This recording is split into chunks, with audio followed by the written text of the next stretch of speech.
मैं जिस दिन भूला दूं तेरा प्यार दिल से, वो दिन आखिरी हो मेरी जिंदगी का। मैं जिस दिन भूला दूं तेरा प्यार दिल से, वो दिन आखिरी हो मेरी जिंदगी का। सो हेलो बच्चों, welcome your learning platform science lovers YouTube channel. तो कैसे हैं आप लोग? उम्मीद है कि आप काफ़ी अच्छे होंगे और अपने लाइफ में बिंदास एंजॉय कर रहे होंगे।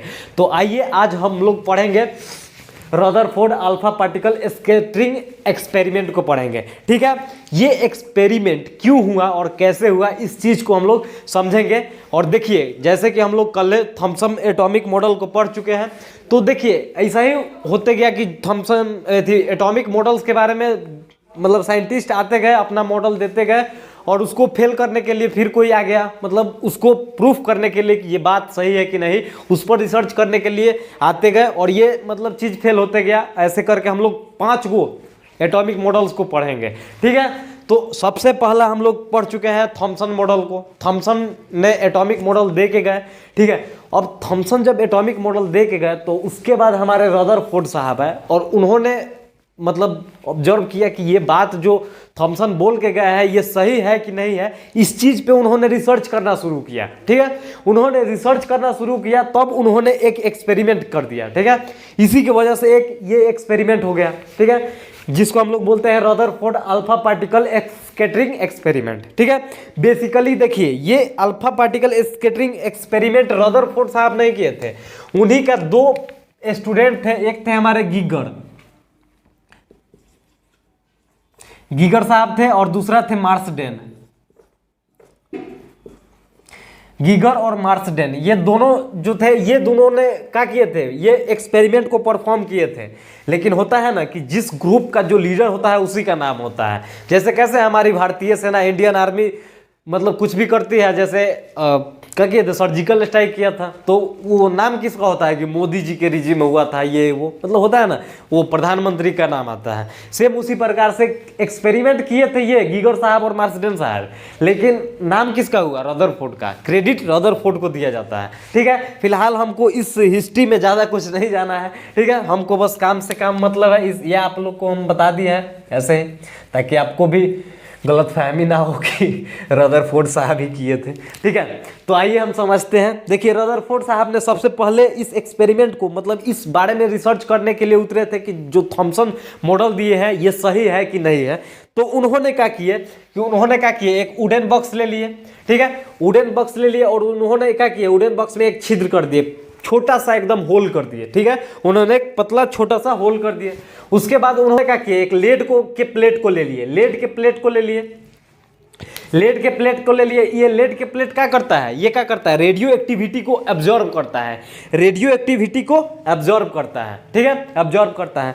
अब उन्होंने क्या किया कि ये तो उन्होंने वुडन बॉक्स ले लिए, लकड़ी का एक बक्सा ले लिए और उन्होंने एक छेद कर दिया, इसमें एक होल कर दिए। ठीक है, उसके बाद इसमें क्या किए इन्होंने क्या किया कि इसमें एक रेडियम नाम के एलिमेंट को रख दिए थे। ठीक है, इन्होंने रेडियम को इसमें रख दिया,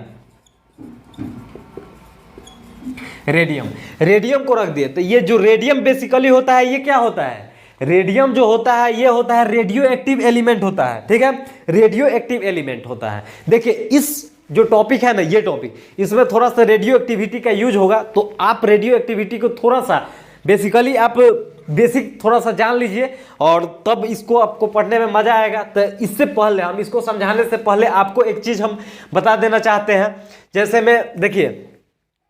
जैसे मान लीजिए कि, मान नहीं लीजिए ये आपको मानना ही है। ठीक है, जैसे देखिए, ये क्या हो गया, लेड हो गया, पीबी लेड हो गया। इसका एटॉमिक नंबर कितना होता है, 82 होता है। आप अपने पीरियोडिक टेबल में भी देख सकते हैं, इसका एटॉमिक नंबर 82 होता है। ठीक है, एटॉमिक नंबर 82 होता है। इसको क्या बोलते हैं, लेड बोलते हैं। ठीक है, लेड बोलते हैं। अब देखिए, इसका जो एटॉमिक नंबर है इसको हम लोग जेड से सूचित करते हैं, डिनोट करते हैं।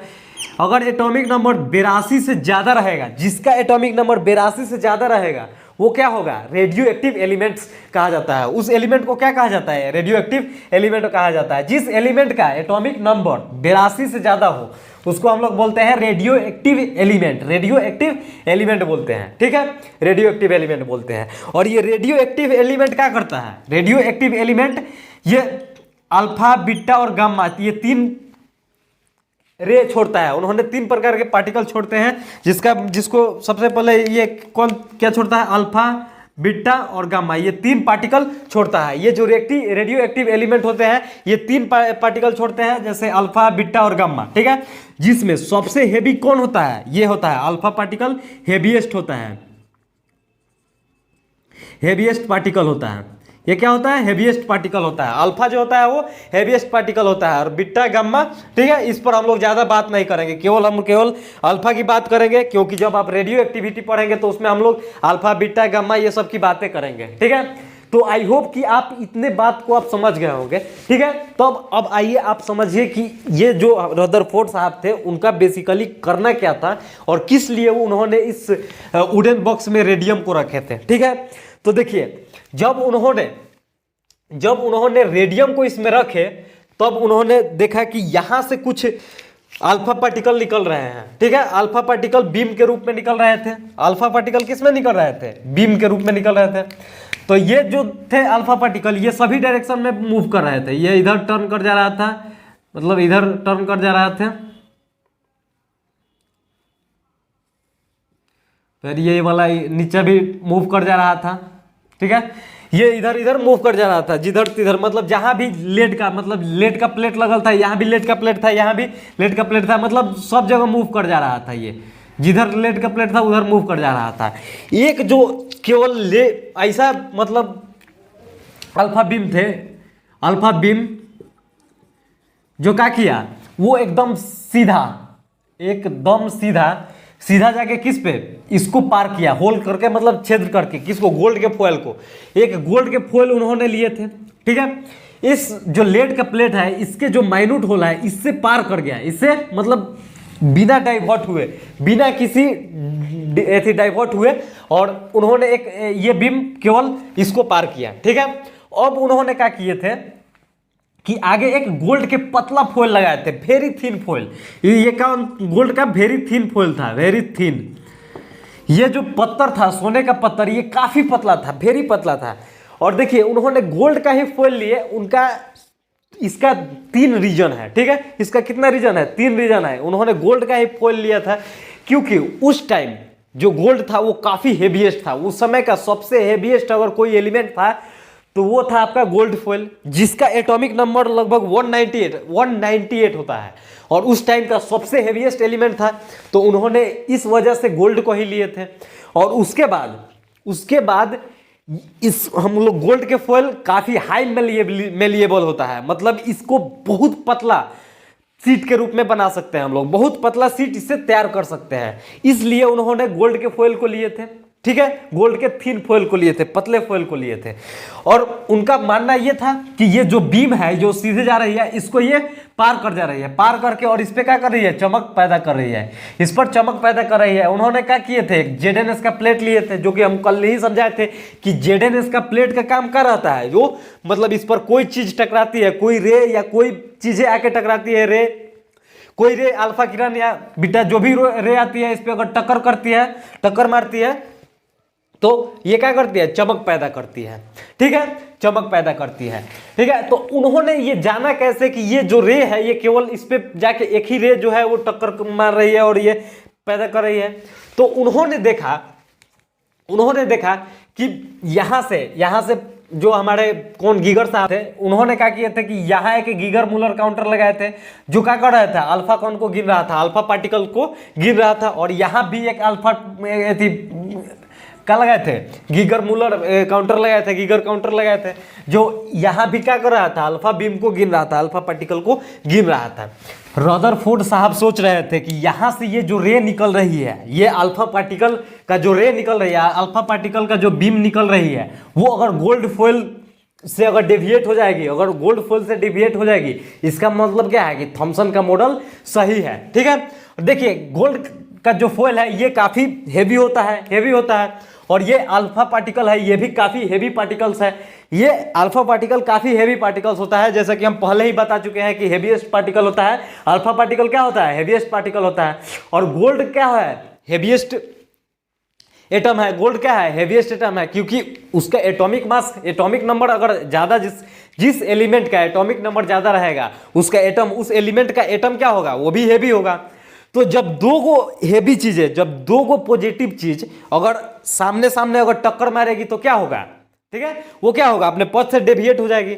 जैसे में आप देख सकते हैं, जैसे आप अगर देखेंगे कि दो अगर मैडम आ रही है जो दोनों हेवी है, मोटी मोटी है, और दोनों स्कूटी से आ रही है, ठीक है, दोनों काफी हेवी ड्राइवर है, दोनों आके अगर टक्कर मारेगी तो वो दोनों क्या करेगी? अपने पथ से डेविएट हो जाएगी। एक हो जाके उधर नाला में गिर जाएगी और इधर एक गड्ढा में गिर जाएगी। यानी क्या हो रही है? यानी दोनों अगर हेवी है, ये दोनों मोटी मोटी है, यानी जब दोनों लड़ेगी तो क्या होगी? दोनों डेविएट कर जाएगी। ठीक है, लेकिन वही अगर एक लड़का है और एक मतलब लड़की है, वो दोनों लड़ेगी तो हो सकता है, जैसे मूवी में होता है कि कभी कभी प्यार भी हो जाता है, तो मे भी हो सकता है वैसे। तो अगर ये क्या है? दोनों क्या है? पॉजिटिव है, दोनों मोटा भारी भारी है, हैवी है, ये लड़ रहा है, इसका मतलब क्या? ये डेविएट कर जाएगा।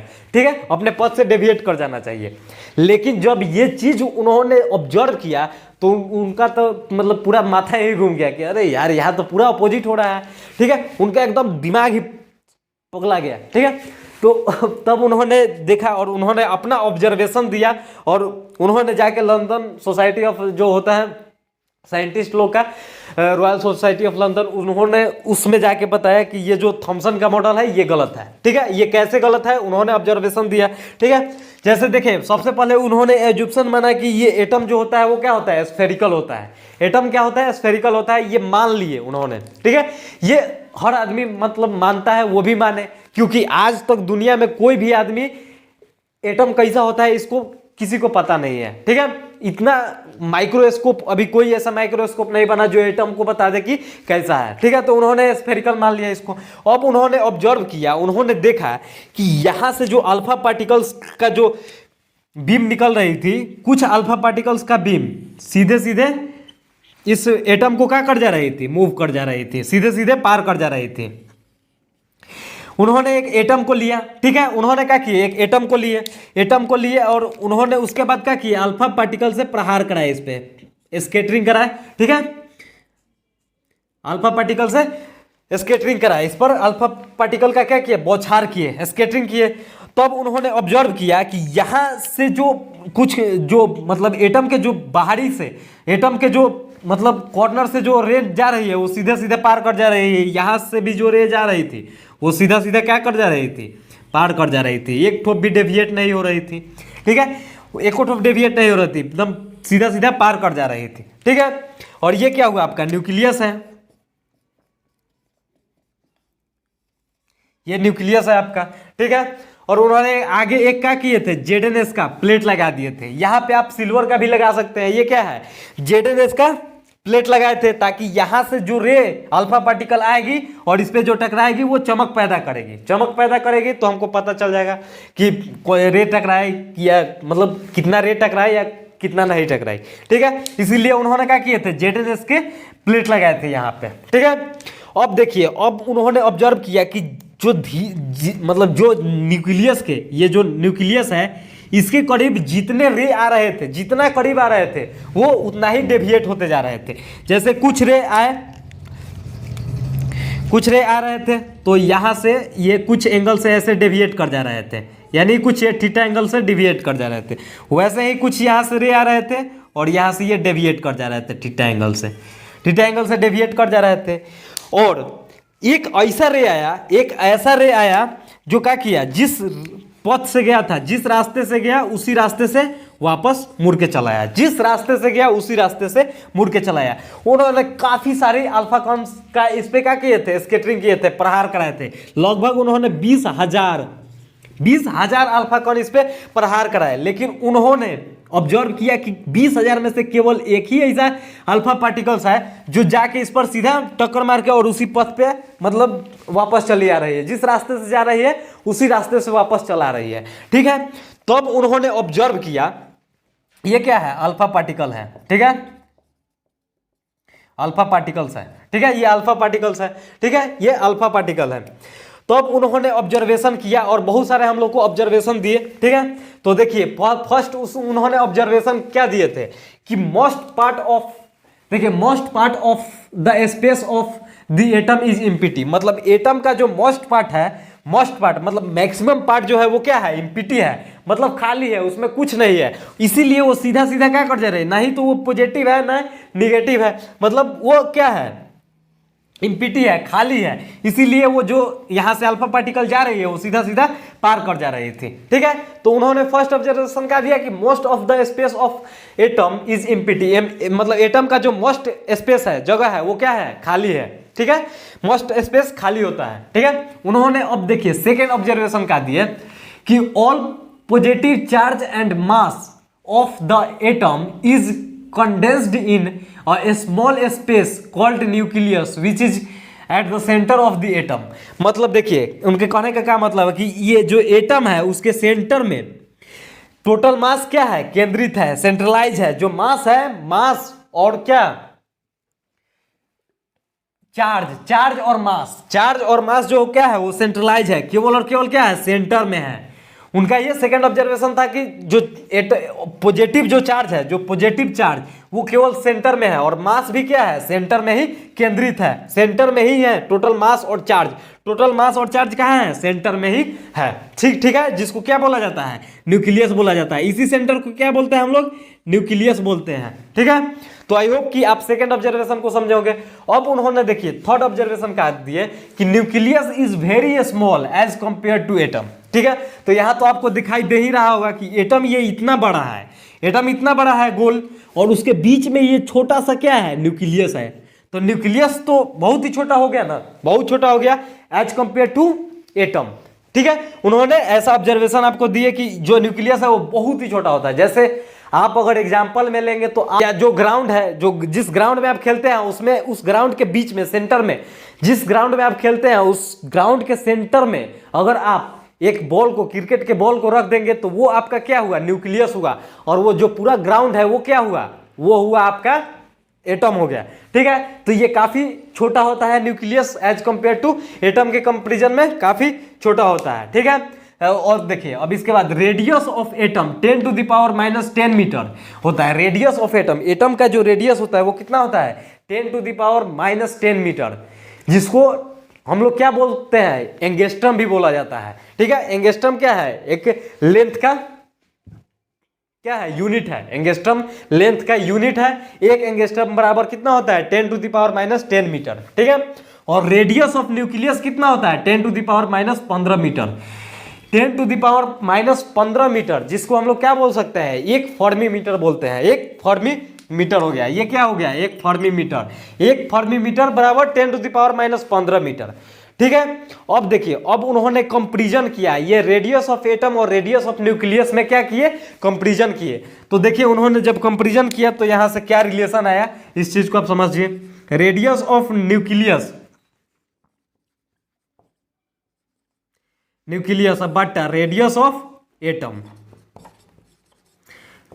ये जब उन्होंने डिवाइड किया तो ये कितना है, 10 टू द पावर -15 मीटर और ये 10 टू द पावर -10 मीटर, ठीक है।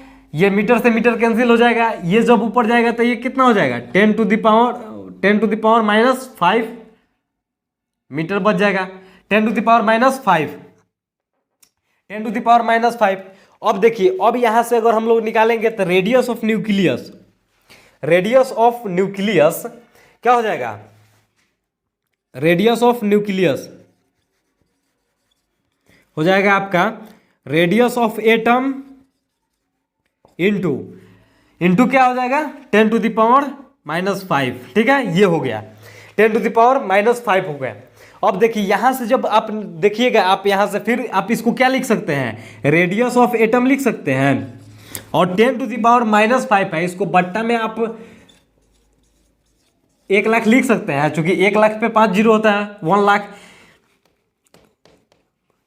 1 लाख हो गया। तो यही आपका रिलेशन आएगा, ये रिलेशन आ गया आपका क्या, रेडियस ऑफ, यहां से radius of nucleus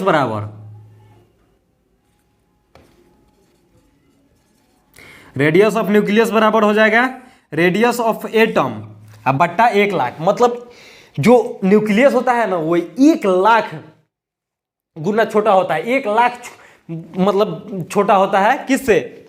radius of atom से। यानी न्यूक्लियस जो होता है ना काफी छोटा होता है, काफी छोटा होता है as compare to radius of atom. ठीक है, तो आई होप कि इसको आप समझ गए होंगे। अब आते हैं उनका चौथा नंबर ऑब्जर्वेशन पे। रदरफोर्ड साहब का चौथा नंबर ऑब्जर्वेशन क्या है? देखिए, रेडियस ऑफ न्यूक्लियस, उन्होंने सीधा डेरिवेशन फार्मूला दे दिए एक हम लोग को।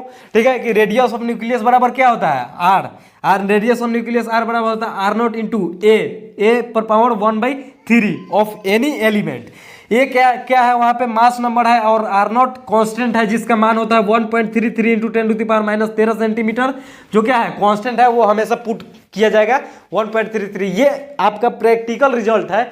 इस चीज पे आप रिसर्च नहीं करेंगे कि हमको ये प्रूफ करके बताइए, इसमें प्रूफ करने वाली कोई ऐसी बात ही नहीं है। ठीक है, तो ये हो गया आपका फोर्थ नंबर उनका ऑब्जर्वेशन। और फिफ्थ नंबर ऑब्जर्वेशन है number of particles defected at an angle.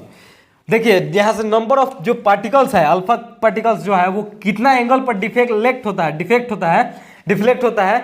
इस चीज को हम लोग कैसे निकालेंगे? तो theta is direct universally proportional to sine theta by 2 पर पावर 4 होता है। ठीक है, थीटा इज डायरेक्टली प्रोपोर्शनल, आप इसको ऐसे भी बोल सकते हैं, theta is directly proportional to 1/sin theta by 2 पर पावर 4। ठीक है, होल पर पावर क्या है? 4 है। ठीक है, तो आई होप कि आप इतने बात को समझे होंगे, इतने बात समझने में आपकी कोई परेशानी नहीं हुई होगी। अब आते हैं इस पर बेसिस, एक दो न्यूमेरिकल है जिसको हम लोग कर लेते हैं, उसके बाद आगे कल हम लोग पढ़ेंगे रदरफोर्ड मॉडल को पढ़ेंगे। ठीक है, तो तब तक आप इसको राइट डाउन कर लीजिए। ठीक है, ये बाबू अब हम लोग क्वेश्चंस को देखते हैं। इस पर बेसिस 2-3 न्यूमेरिकल है जिसको हम लोग बहुत ही अच्छे से करेंगे और ये काफ़ी आपके एग्जाम पॉइंट ऑफ व्यू से काफ़ी इंपॉर्टेंट है। इस तरह से क्वेश्चंस आपके नीट के एग्जाम में और जेईई मेंस के एग्जाम में आपसे पूछे जाएंगे, तो आप इस पर बहुत ही अच्छे से और बहुत ही कंसंट्रेट होकर इस चीज़ को समझेंगे। और बेसिकली ये देखिए, फॉर्मूला बेसिस क्वेश्चन होता है और कुछ नहीं होता। जैसे कि हम लोग पीछे 2 ऑब्जर्वेशन में क्वेश्चंस थी फॉर्मूले को पढ़े हैं, तो उसी फॉर्मूले पे बेसिस है। देखिए क्या बोल रहा है कि radius of nucleus of aluminium, L के मतलब क्या है? एल्यूमिनियम, जिसका एटॉमिक वेट कितना होता है? 27 होता है। एटॉमिक वेट कितना होता है? 27 होता है। एल्यूमिनियम का एटॉमिक वेट 27 होता है। इज आपको रेडियस बताना है, न्यूक्लियस का रेडियस ऑफ न्यूक्लियस, मतलब न्यूक्लियस का रेडियस बताना है। किसका? कौन एलिमेंट का? एल्यूमिनियम का 27, जिसका एटॉमिक वेट कितना होता है? 27 होता है। तो इसको देखिए हम लोग सॉल्व कैसे करेंगे, पहले इस चीज को आप समझ लीजिए। जैसे सबसे पहले आप फार्मूला को लिखेंगे। फार्मूला आप जैसे अभी याद किए हैं, अभी हम आपको पढ़ाए हैं कि फार्मूला रेडियस निकालने का फार्मूला क्या होता है? R बराबर R0 इंटू, और एटॉमिक वेट पर पावर कितना होता है? 1/3 होता है। ठीक है, ये क्या है? एटॉमिक वेट है। ये क्या है? एटॉमिक वेट है। अब देखेंगे तो यहां से देखिए, ये R0 का मान आपको बताए हैं। R0 का मान कितना बताए थे हम? R0 जो है ये क्या है? कांस्टेंट है और इसका मान कितना होता है? R0 का मान होता है 1.33 इंटू 10⁻⁻13 1.33 इंटू 10⁻⁻13 सेंटीमीटर। ये सेंटीमीटर में होता है। ठीक है, हम लोग सेंटीमीटर भी लिख लेंगे। और यहाँ ए का मान कितना दिया हुआ है? देखिए, एटॉमिक मास जो होता है, यहाँ पे एटॉमिक वेट है। एटॉमिक वेट तो उसी का ना लेंगे, एलिमेंट का ही लेंगे। तो ये कितना हो गया? 27 दिया हुआ है हम लोग को, 27 पे पावर 1/3। ठीक है, ये हो गया। अब देखिए, जब इसको सॉल्व करेंगे हम तो 1.33 इंटू 10⁻⁻13 और ये 27 के पावर 1/3 है, तो इसको हम लोग 3 का होल स्क्वायर, सॉरी 3 का क्यूब इंटू 1/3 लिख सकते हैं। और ये कट जाएगा। ये तो यहाँ तक तो सिंप्लीफिकेशन आपको मैथ कम से कम आता ही है, तो यहाँ तो आपको कोई प्रॉब्लम नहीं होने वाली है। तो ये बचा क्या? 3, और जब ये गुना होगा तो कितना आएगा? 3 एकम 3 और 3 3 के 9 इंटू 10⁻⁻13 सेंटीमीटर। ये इतना आया। ये लगभग कितना के बराबर है? ये सिमिलर है लगभग 4 के, 4 इंटू 10⁻⁻13 सेंटीमीटर। ये आपका रेडियस ऑफ न्यूक्लियस आ गया। किसका? एल्यूमिनियम का। ऑप्शन नंबर आपका बी आंसर सही हो जाएगा। ठीक है, तो आई होप कि आपको इस क्वेश्चंस को बनाने में आपको कोई परेशानी ही नहीं हुई होगी, क्योंकि आपको फॉर्मूला याद है तो आपको बैठाने में कोई दिक्कत नहीं है। और इसको बनाने में 1 लाइन का क्वेश्चन है। हम तो लोग तो ये आपको समझाने के लिए इतना पूरा सॉल्व किए हैं, आप तो एक लाइन में इसको सॉल्व कर सकते हैं। ठीक है, अब आते हैं हम लोग नेक्स्ट क्वेश्चन पे। देखिए डेंसिटी ऑफ न्यूक्लियस क्या बोल रहा है, density of nucleus of phosphorus is rho. Phosphorus का डेंसिटी कितना है, रो है। ठीक है, then radius of nucleus, nucleus का डेंसिटी क्या है, रो है। Then density of nucleus of aluminium, aluminium will be. अब देखिए यहां आपको फास्फोरस का डेंसिटी दिया हुआ है, फास्फोरस के न्यूक्लियस का डेंसिटी दिया हुआ है, फास्फोरस का न्यूक्लियस का डेंसिटी क्या है, रो है। तो आपको एल्यूमिनियम के न्यूक्लियस का डेंसिटी बताना है। ठीक है, एल्यूमिनियम के न्यूक्लियस का डेंसिटी बताना है। ठीक है, तो अब देखिए यहां से आप एक चीज यहां से समझ लीजिए कि न्यूक्लियर डेंसिटी,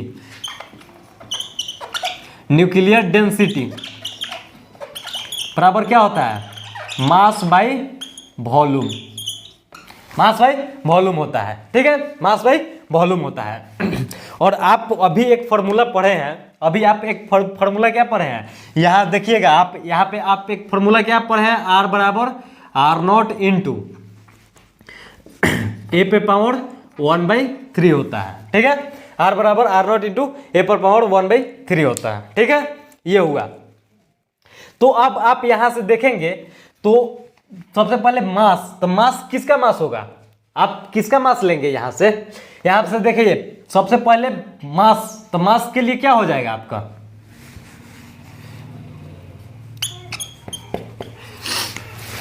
देखिए न्यूक्लियर डेंसिटी क्या होता है, मास बाई वॉल्यूम होता है, मास बाई वॉल्यूम होता है। तो अब देखिए वॉल्यूम, वॉल्यूम ऑफ न्यूक्लियस,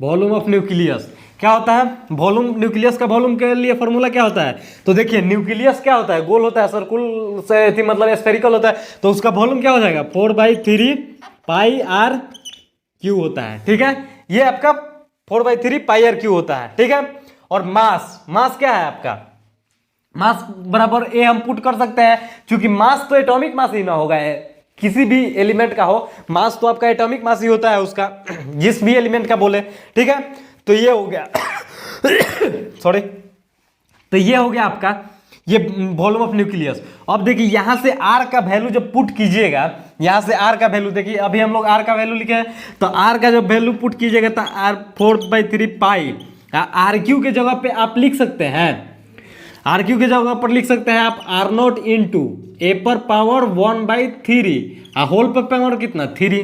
ठीक है, ये हो गया। अब यहां से जब सॉल्व करेंगे तो कितना आ जाएगा 4/3 पाई आर नॉट। ठीक है, और ये ए है, ए पर पावर 1/3 है, ये 3 से जब गुना होगा तो ये कट जाएगा, लगभग कट जाएगा, तो कितना बच जाएगा, केवल ए बच जाएगा, ये ए हो गया। ठीक है, तो ये आप वॉल्यूम निकाले हैं अभी। ठीक है, और होता क्या है, न्यूक्लियर डेंसिटी बराबर क्या होता है, मास अपॉन वॉल्यूम होता है, तो यहां से न्यूक्लियर डेंसिटी निकालेंगे,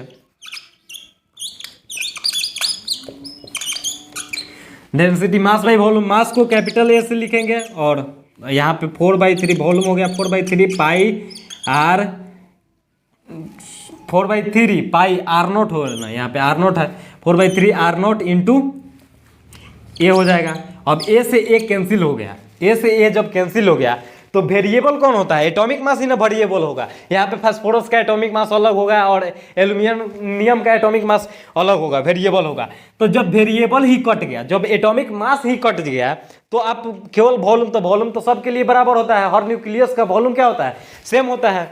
यानी क्या है, न्यूक्लियर डेंसिटी सारे एलिमेंट का क्या होता है, सेम होता है। न्यूक्लियर डेंसिटी सारे एलिमेंट के क्या होते हैं, सेम होते हैं। आप इसको नोट डाउन कर लेंगे, और इसका भी डेंसिटी क्या होगा, जब इसका डेंसिटी क्या है, रो है। ठीक है, यहाँ पे रो दिया हुआ है फास्फोरस का, तो एल्यूमिनियम का भी न्यूक्लियर डेंसिटी क्या होगा, रो ही होगा। ऑप्शन नंबर डी आपका सही हो जाएगा। और यहाँ पे आप एक नोट पॉइंट में लिख लेंगे, डेंसिटी ऑफ न्यूक्लियस,